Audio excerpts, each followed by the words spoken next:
সব রাজ্য এটাকে আগামী দিন মডেল করবে, মনে রাখবেন। আর প্রধানমন্ত্রী করতে পারেনি বলে আমরা করেছি। প্রধানমন্ত্রী আপনি দেশের লজ্জা, আপনি মেয়েদের প্রোটেকশন দিতে পারেন না, তাই আপনার পদত্যাগ দাবি করছি।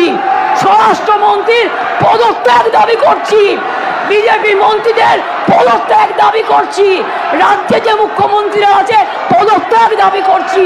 আর অপোজিশন লিডার গুলি চালাবার কথা বলেছেন, তাকেও পদত্যাগের দাবি করছি। 1981 সালে আজকের দিনেই ইউনাইটেড নেশনস মেয়েদের অধিকার সুরক্ষিত করার জন্য, তাদের বিরুদ্ধে সব বৈষম্য দূর করার জন্য চালু করেছিল the convention on the elimination of all forms of discrimination against women. সংগঠিত হয়েছিল ইউএনের আন্তর্জাতিক নারী বৈষম্য বিরোধী কমিটি, এবং সেই দিনটা আজকের দিনের সাথে মিলে যাওয়াতে আমি ইউনাইটেড নেশনসকে অভিনন্দন জানাচ্ছি। এবং বিশেষ করে নারী সুরক্ষার স্বার্থে আমাদের মা বোনেরা ভাইয়েরা যে লড়াই করছেন, সিভিক সোসাইটি থেকে শুরু করে ছাত্রছাত্রীরা, আমি সবাই, আমার লাইনে আসতে অনেক টাইম লাগবে, আপনার ট্রেনটা বেলাইন হয়ে গেছে, ওটা সামলান আগে। আমি আপনাদের বলি, আমি সবাইকে অভিনন্দন জানাচ্ছি। কিন্তু আমরা কি করেছিলাম, ইনসিডেন্ট ঘটেছিল 7 June 2013। Chargesheet submitted by CID within 3 weeks. 28 June 2013 supplementary chargesheet দেওয়া হয়েছিল 10 জুলাই 2013। কিন্তু কোর্ট পাস্ট জাজমেন্ট এটা আমাদের হাতে নেই 30 জানুয়ারি 2016।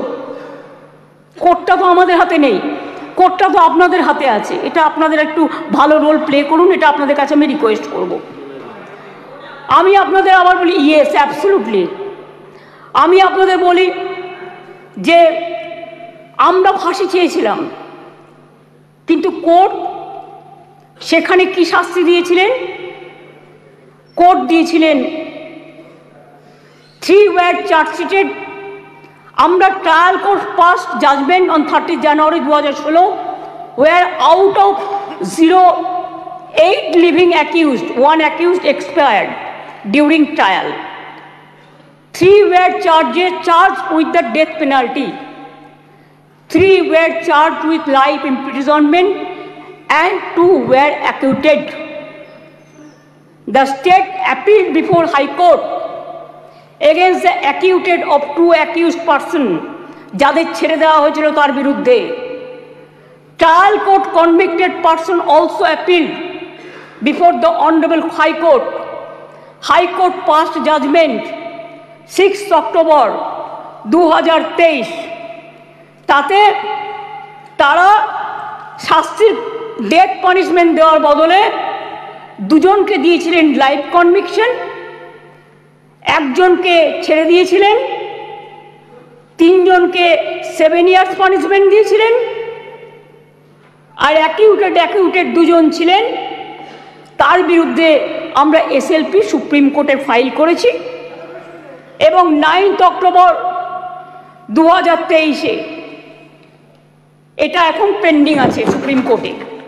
এটা আপনি আমাকে জিজ্ঞেস করেছিলেন রিগার্ডিং ফাস্ট ট্র্যাক কোর্ট এবং কামদুনি। আপনার উত্তরে এগুলো কোশ্চেনের উত্তর আমি এগুলো জানালাম, কারণ এটা আমার জানানোর অধিকার এবং দায়িত্ব। কারণ আমি মনে করি অপোজিশনেরও একটা দায়বদ্ধতা আছে সরকারকে তার কোশ্চেনের উত্তর দেওয়া।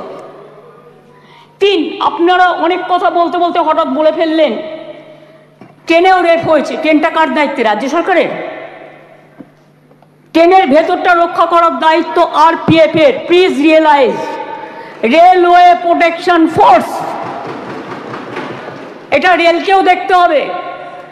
ঘটনাগুলো ঠিক নয়।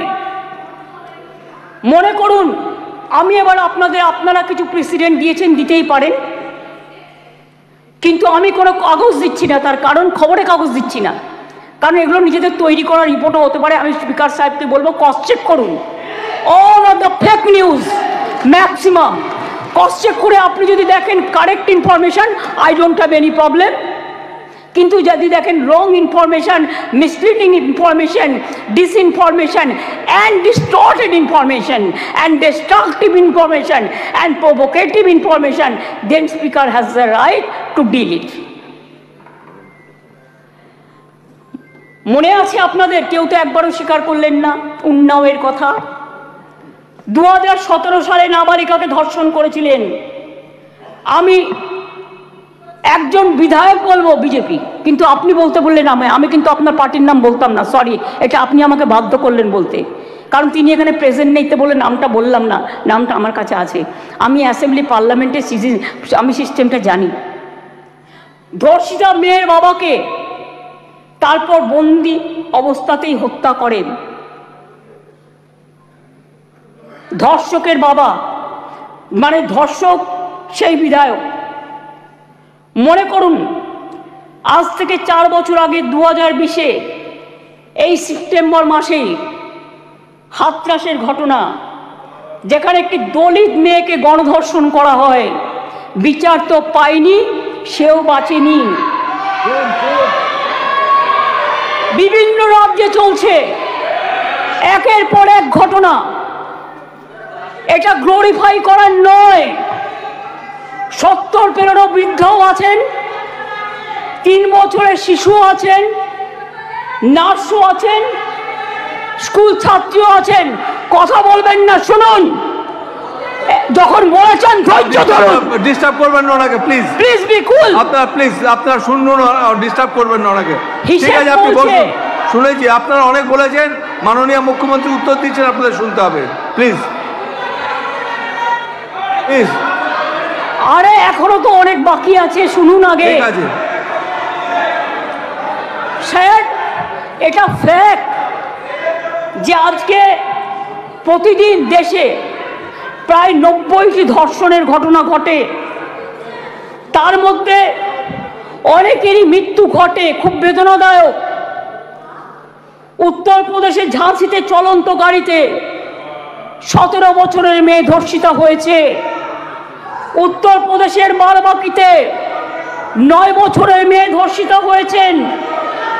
শাহজাহানপুরে মহিলা ধর্ষণের শিকার হয়েছেন। বুলন শহরে 6 বছরের মেয়েকে ধর্ষণ করেছেন। আগ্রা ইঞ্জিনিয়ারিং স্টুডেন্ট একটি মেয়ে ধর্ষিতা হয়েছেন। উত্তরাখণ্ডের নাট ধর্ষণ, 9 দিন পরে দেহ পাওয়া গেল। উড়িষ্যাতে ধর্ষণ হলো পেশেন্ট। মহারাষ্ট্রের বদলাপুরে 2 নার্সারির বাচ্চা সেক্সুয়ালি অ্যাসাল্টেড হলেন। মুম্বাইয়ের 13 বছরের মেয়েকে ধর্ষণ করা হলো। কোলাপুরে একটি বাচ্চা মেয়ে ধর্ষিতা হলো। আসামে 13-14 বছরের মেয়েকে গণধর্ষণ, যেখানে যে দোষী তাকে এনকাউন্টারে মেরে ফেলা হলো, বিচার হলো না। রাজস্থানের ঢোলপুরে গ্যাংরেপ, যোধপুরে 3 বছরের বাচ্চাকে ধর্ষণ। এই মানসিকতা দেখলে ঘৃণা লাগে। আমি বলি ছি ছি, যেই ঘটাক এই ঘটনা, তাদের বলি লজ্জা লজ্জা লজ্জা। বলতে দিন আপনার।